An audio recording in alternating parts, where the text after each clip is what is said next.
I'm Rabbi Dan Selsberg of Beth Jacob Synagogue here in Hamilton, Ontario. This is Mitzvah Tube for Shavuot. How do you feel? It's a question we ask each other casually, and it's a question that we ask about our ancestors on Shavuot. Shavuot celebrates the receiving of the Torah at Mount Sinai.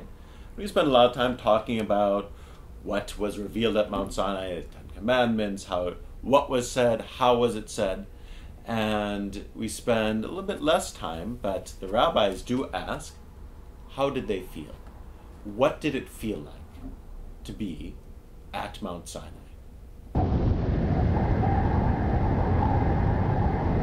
It's a funny question to ask, because the Torah already gives an answer. It was scary. It says, the first line after the Ten Commandments is, Vayar ha'am. The people were afraid. To hear God's voice is something that's scary.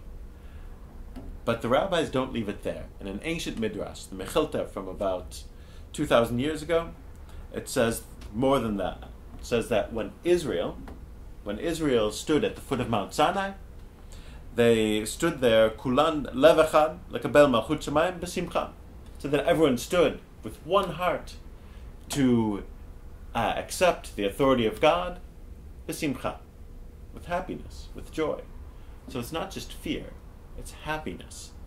And when you think about it, that's not so uncommon.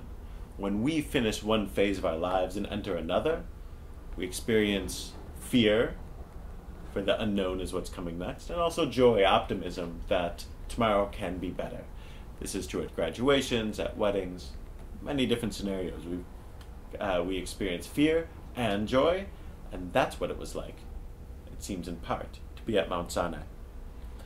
But the Mechilta goes on from there. It doesn't stop there. It says that when they stood there, God asked them to enter into this covenant, to accept the mitzvot, and that the mitzvot would cover what they did in public and what they did in private.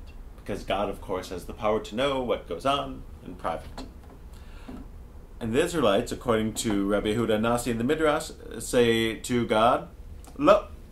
It says, Lo ha-satarim, shel yeh echad mimenu, chota b'seter, v'yeh hatzibur mitmashkim. It says that we'll accept a deal with you, a covenant with you, on public, on what we do in public, because every society has rules on how you conduct yourself in public, and we'll enforce that.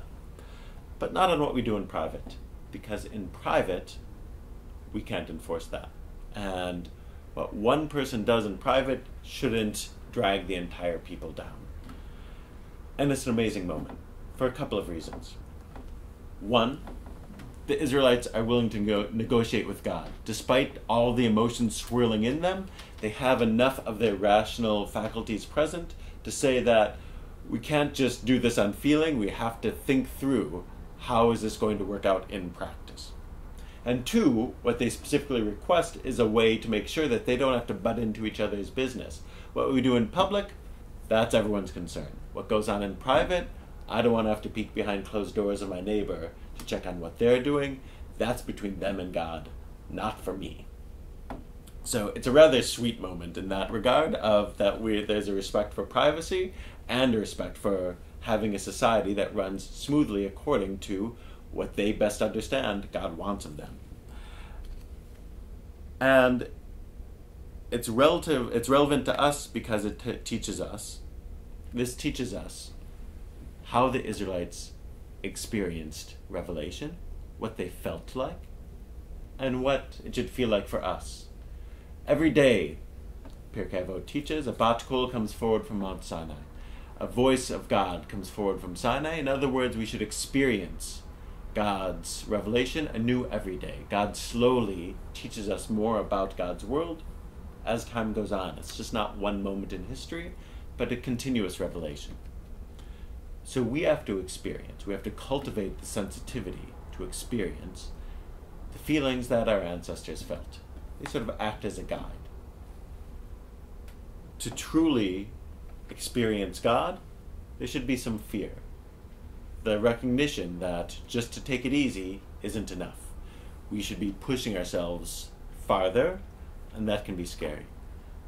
to be joyful. You should experience that simcha that the Midrash talks about. That to do God's will is something that you should be able to do joyfully.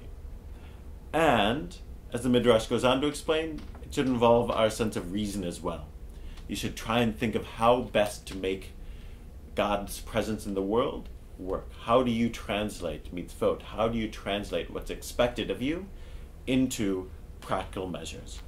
And it's all of them at once. It's emotion, fear, happiness, and it's reason. How can I do this best? All of that at once is how we experience revelation in our lives.